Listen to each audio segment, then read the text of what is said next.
മൊത്തം ട്രെൻഡ് 2024 തിരുത്തി എഴുതി കുറിച്ചിരിക്കുന്നു. അത് ചരിത്ര എഴുത്താണ്. അത് ശക്തി പ്രാപിക്കുന്നത് മറ്റുള്ളവർക്ക് ഭയപ്പാടാണ്. ഭയത്തിൻ്റെ ആവശ്യമില്ല, കരുതൽ മതി അവർക്ക്. ഈ മതി. ലോക്സഭാ തെരഞ്ഞെടുപ്പിൽ ഗുരുവായൂർ ഒഴിച്ച് ബാക്കി എല്ലാ മണ്ഡലങ്ങളിൽ വലിയ ഭൂരിപക്ഷം BJP ഉണ്ടാക്കാനായി. ഈ തെരഞ്ഞെടുപ്പിൽ അതിൽ എത്രമാത്രം മുന്നോട്ട് പോകാം? ഗുരുവായൂർ പോലും നമുക്ക് മുന്നേറ്റം ഉണ്ടായില്ലേ. പിന്നെ ഗുരുവായൂരിൻ്റെ ചില പ്രത്യേക സാഹചര്യത്തിൽ അത് ഞങ്ങൾ വിൻ ഓവർ ചെയ്യും. അതുപോലെ മറ്റ് മണ്ഡലങ്ങളിലെല്ലാം എനിക്ക് തൃശ്ശൂരിലെ ജനങ്ങൾ എന്ത് അനുഗ്രഹമാണോ തന്നത് അത് പങ്കുവച്ച് ഈ 7 പേർക്കും തൃശ്ശൂർ ലോക്സഭാ മണ്ഡലത്തിൽ 7 പേർക്കും നൽകണമെന്ന് തന്നെയാണ് എൻ്റെ പ്രാർത്ഥന. നമുക്കിപ്പോൾ ഏകദേശം ഒരു പൊതു ചിത്രം നോക്കുമ്പോൾ 3 മണ്ഡലം, ഇപ്പോൾ ലോക്സഭാ മണ്ഡലത്തിൽ ഉൾപ്പെടുന്ന 3 മണ്ഡലത്തിൽ അതിശക്തമായ മുന്നേറ്റം, ഒരു ത്രികോണ മത്സരത്തിലേക്ക് കാര്യങ്ങൾ എത്തിയിട്ടുണ്ട്. ഒന്ന് മണലൂർ, മറ്റൊന്ന് തൃശ്ശൂർ, മറ്റൊന്ന് നാട്ടിക.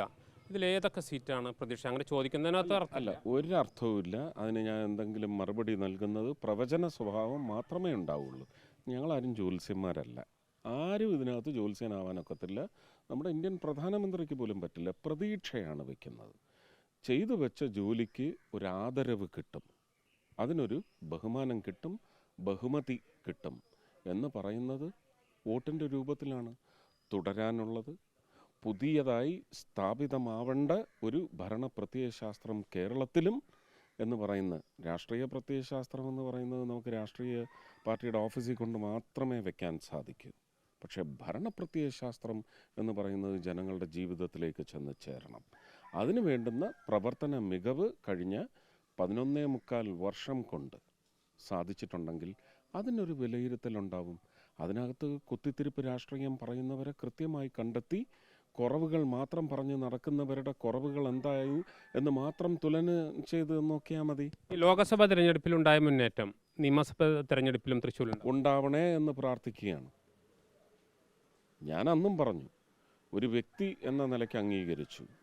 പാർട്ടി പ്രവർത്തനം എന്ന് പറയുന്നത് ശക്തമായിരുന്നു, അതിശക്തമായിരുന്നു. അതുപോലെ തന്നെ കേരളത്തിൽ ഒരു 5 ലോക്സഭാ മണ്ഡലത്തിലെങ്കിലും അതേ ശക്തമായ പ്രവർത്തനം പാർട്ടിക്കാർ നടത്തിയില്ല എന്ന് നിങ്ങൾ പറയുമോ? 5 അതിശക്തമായ പ്രവർത്തനം തന്നെയാണ് പ്രവർത്തകർ കാഴ്ചവെച്ചത്. അവിടുത്തെ ജില്ലാ അധ്യക്ഷന്മാർ കാഴ്ചവെച്ചത്. ഈ സംസ്ഥാനത്ത് ആത്മാർത്ഥമായ ശ്രമം നടത്തിയിട്ടുണ്ട്. ആ ആത്മാർത്ഥത തൃശ്ശൂർ ലോക്സഭാ മണ്ഡലത്തിന് വേണ്ടി 2024 ഉണ്ടായെങ്കിൽ ഇത്തവണ അവിടുത്തെ 7 നിയമസഭാ മണ്ഡലങ്ങളിലും ആ ആത്മാർത്ഥമായ പ്രവർത്തനം അധ്യക്ഷന്മാർക്കുണ്ടാവും. അവർ നിയോഗിക്കുന്ന താഴെ അറ്റത്തെ ബൂത്ത് പ്രസിഡന്റിന് വരെ ആ ശക്തമായ പ്രവർത്തനം നടക്കാനുള്ള ഊർജം കേരളത്തിലെ ജനങ്ങൾ നൽകുന്നുണ്ട്. ഞാൻ നേരത്തെ പറഞ്ഞതാണ് അതിന് കാരണം. ദ നെക്സ്റ്റ് ബെസ്റ്റ് ഓപ്ഷൻ അല്ല, the first option this time for Malayalis, for Keralites.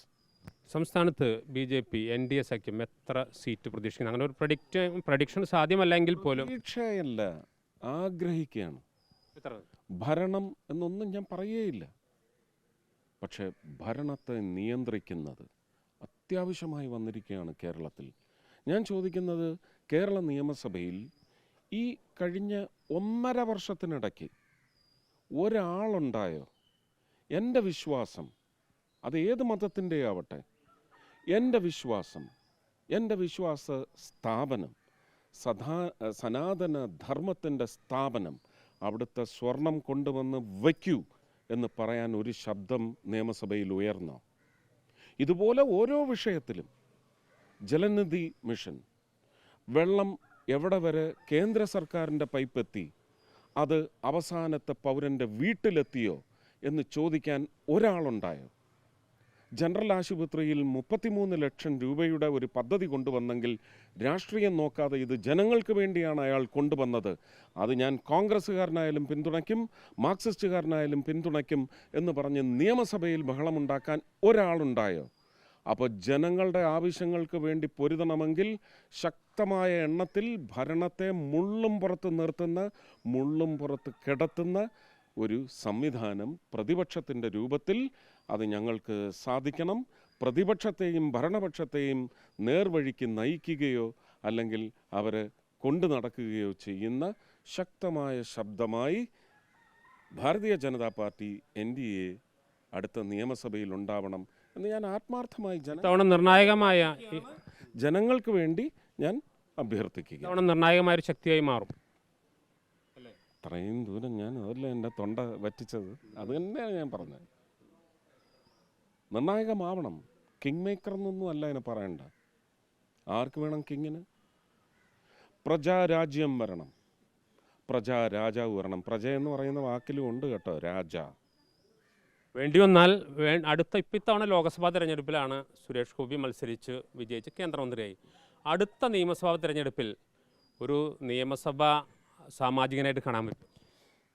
ഞാൻ പറഞ്ഞില്ലേ, നിങ്ങൾ വിചാരിക്കുന്ന എനിക്ക് ഈ ഇലക്ഷന് നിൽക്കുക എന്ന് പറയുന്ന എൻ്റെ നേതാക്കൾ പറഞ്ഞത് ഞാൻ അനുസരിച്ചു. ഈ അനീഷിനോട് ചോദിക്കൂ. അല്ല, അതൊക്കെ എത്ര തവണ അല്ലല്ല അല്ല വളരെ ക്ലിയർ ആണ്. ലൈവല്ലേ ഇത്? ലൈവല്ലേ ഇത്? ലൈവല്ലേ? ഇത് വരണം, പറയുന്നതെല്ലാം വരണം. നിയമസഭാ തെരഞ്ഞെടുപ്പിന് പ്രചരണ വാഹനത്തിൽ നിൽക്കുമ്പോൾ അനീഷ് ഉണ്ടായിട്ടില്ല, പക്ഷേ രഘു ഉണ്ടായിട്ടുണ്ട്. ആ രഘുവിനോട് എത്ര തവണ പറഞ്ഞിരിക്കുന്നു? ഫോണിൽ വിളിച്ച് അനീഷ് ഇരിക്കുന്നിടത്ത് വിളിച്ച് എത്ര തവണ? നിങ്ങൾക്ക് വേറെ നിങ്ങളുടെ പാർട്ടിക്കാരനുണ്ടോ നിർത്താൻ? നിർത്തിക്കോളൂ, എനിക്കിതൊന്നും അല്ല ആവശ്യം എന്ന് എത്രയോ തവണ ഞാൻ പറഞ്ഞിട്ടുണ്ട്. എനിക്ക് പ്രവർത്തിക്കാൻ സാധിക്കണം. ഞാൻ എൻ്റെ ജീവിതത്തിലെ ഏറ്റവും വലിയ സ്വപ്നം, ഞാൻ ഏത് മത തീവ്രവാദി ഇതിന് വൃത്തികെട്ട രീതിയിൽ ഇതിന് ഒരു പരിഭാഷ നൽകിയാലും എനിക്ക് പ്രശ്നമല്ല. എൻ്റെ ജീവിതത്തിലെ ഏറ്റവും വലിയ മോഹം, ഞാൻ പറയുന്ന അടുത്ത ജന്മത്തിലേ അല്ല, അത് ഞാൻ പറഞ്ഞു കഴിഞ്ഞു. അതിനകത്തൊന്നും ഒരു മാറ്റവും ഇല്ല. അത് വെച്ചിട്ടൊന്നും ഒരാൾക്കും പൊട്ടിയൊലിക്കേണ്ട ആവശ്യവുമില്ല. തനിയെ റോസ്റ്റ് ചെയ്യാനുള്ള എണ്ണ കിട്ടും, അത്രയേ ഉള്ളൂ. എനിക്ക് എൻ്റെ ജീവിതത്തിൽ ഈ ജന്മത്തിൽ എൻ്റെ ഏറ്റവും വലിയ മോഹം എന്ന് പറയുന്നത് നടക്കുമെന്ന് എനിക്കറിയത്തില്ല. ഗുരുവായൂർ ദേവസ്വം ബോർഡിൻ്റെ ചെയർമാനാകാമെന്ന് ഇത് ഞാൻ സ്വർഗീയനായ PT മോഹനകൃഷ്ണൻ അദ്ദേഹത്തോട് ഞാൻ എത്രയോ തവണ പറഞ്ഞിരിക്കുന്നു. അദ്ദേഹത്തിൻ്റെ കുടുംബക്കാരുണ്ടല്ലോ, അവരൊക്കെ കോൺഗ്രസ്സുകാരല്ലേ, അവരോട് ചോദിക്കൂ. എൻ്റെ ഏറ്റവും വലിയ മോഹം അതാണ്. നമുക്കൊരു ambition when it comes to public service. അവിടെ നിന്ന് എന്തൊക്കെ ചെയ്യാൻ സാധിക്കും?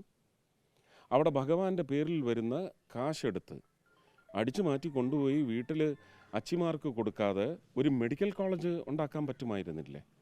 ഒരു മെഡിക്കൽ കോളേജ് ഉണ്ടാക്കിയാൽ ഭഗവാന്റെ കൃപ കൊണ്ട്, അല്ലെങ്കിൽ ഭഗവാന്റെ വിശ്വാസത്തിലേക്ക് അർപ്പിച്ച ഹൃദയ സമർപ്പണം, അത് കാണിക്കയായാലും സ്വർണമായാലും വെള്ളിയായാലും ചെമ്പായാലും അത് മുഴുവനെടുത്ത് പാവപ്പെട്ട, ജാതി നോക്കാതെ പാവപ്പെട്ടവന് വേണ്ടി ഒരു ആതുര സേവന കേന്ദ്രമാവില്ലായിരുന്നോ? ഇതൊക്കെയാണ് സ്വപ്നം. ഒരു ഗുരുവായൂരപ്പൻ മെഡിക്കൽ കോളേജ് വരണം. അവിടെ പിരിച്ച് കിട്ടുന്ന കാശ് കൊണ്ട് ജനങ്ങൾക്ക്, പ്രജകൾക്ക്. അടുത്ത നിയമസഭാ തെരഞ്ഞെടുപ്പിൽ ഒരു ഗുരുവായൂരിൽ ഒരു സ്ഥാനാർത്ഥിയായിട്ട് പ്രതീക്ഷിക്കുന്നു. അതൊന്നും ആഗ്രഹമേ അല്ല, നിങ്ങൾ വിചാരിക്കുന്നത് പോലെയല്ല. എനിക്ക് തൃശ്ശൂർ എൻ്റെ വോട്ടുണ്ടാവണം നിയമസഭയ്ക്ക്, ലോക്കൽ ബോഡിക്ക് എനിക്കത് എത്തിക്കാൻ പറ്റിയില്ല. അപ്പോൾ എനിക്ക് 98 ഞാൻ വാങ്ങിയ ഫ്ലാറ്റ്, ആ ഫ്ലാറ്റ് എൻ്റെ അവകാശമാണ്. അത് വാടകയ്ക്കൊന്നുമല്ല, ആണേലും എൻ്റെ അവകാശം. അല്ലെങ്കിൽ കോടതിയിൽ പോയി അവർ തെളിയിക്കട്ടെ. വോട്ട് ചേർത്തതിനെതിരെ വലിയ വിമർശനം ഉണ്ടായിരുന്നല്ലോ. വിമർശനം ആരാ ഉന്നയിച്ച്? ഒരു നയാ പൈസയ്ക്കുള്ള മൂല്യമുണ്ടോ അവരുടെ വിമർശനത്തിന്? കോടതിയിൽ പോയി ചോദിക്ക്. ചീഫ് ഇലക്ഷൻ കമ്മീഷണറോട് ചോദിച്ചല്ലോ, എന്താ അദ്ദേഹം പറഞ്ഞ് മറുപടി കൊടുത്തിട്ടുണ്ട്. അതൊക്കെ നിങ്ങൾ പ്രചരിപ്പിക്കുക. ഇപ്പോൾ അനീഷ് കുമാറും കൂടി ചേരുകയാണ്. ഇപ്പോൾ സുരേഷ് ഗോപിയെ വിജയിപ്പിക്കുന്നതിൽ ചുക്കാൻ പിടിച്ചു. സുരേഷ് ഗോപി തിരിച്ചു വന്നിരിക്കുകയാണ്. ഇത്തവണ അത് ആവർത്തിക്കില്ലേ? അല്ല, സുരേഷേട്ട് മത്സരിക്കുമ്പോൾ ഞാൻ ജില്ലാ പ്രസിഡൻ്റായിരുന്നു. ആ നിലയ്ക്ക് എൻ്റെ കർത്തവ്യമാണ് ഞാൻ നിറവേറ്റിയത്. ഇപ്പോൾ അദ്ദേഹം BJPയുടെ കേന്ദ്രമന്ത്രിയാണ്. ആ നിലയ്ക്ക് അദ്ദേഹത്തിൻ്റെ കർത്തവ്യം നിറവേറ്റാൻ വേണ്ടിയിട്ട് അദ്ദേഹം വന്നു. ഇവിടെ മാത്രമല്ല, എല്ലാ സ്ഥലത്തും അദ്ദേഹം പോകുന്നുണ്ട്. എന്തായാലും ഇത്തവണ മണലൂരിൽ ലോക്സഭാ തെരഞ്ഞെടുപ്പിലെ വിജയം ആവർത്തിക്കും. ശുഭപ്രതീക്ഷയോടുകൂടി കാത്തിരിക്കാം. നല്ല വാർത്തകൾ മെയ് 4-ാം തീയതി മണലൂരിൽ നിന്ന് വരും. 2 മുൻ MLA-മാരാണ്. പരാജയം നുണയാത്ത 2 പേരാണ് എതിർ സ്ഥാനാർത്ഥികൾ. ആവർത്തന വിരസത മണലൂരിലെ ജനങ്ങൾ ഇത്തവണ മാറ്റും. മാറാത്തത് മാറും. മാറ്റം അനിവാര്യമാണ്. 2 MLA-മാർക്കും പരാജയം നുണയേണ്ടി വരും ഇത്തവണ. പരാജയം അറിയാത്ത 2 മുൻ MLA-മാർ ഇത്തവണ പരാജയം അറിയും. അല്ല, ഞാൻ അതൊന്നും പറയുന്നില്ല. ഒരു തെരഞ്ഞെടുപ്പ് രംഗത്ത് അങ്ങനെ പറയാൻ പാടില്ല. അത് ഞാൻ പറഞ്ഞതിലുണ്ട്. ആവർത്തന വിരസത ജനങ്ങൾ മാറ്റും.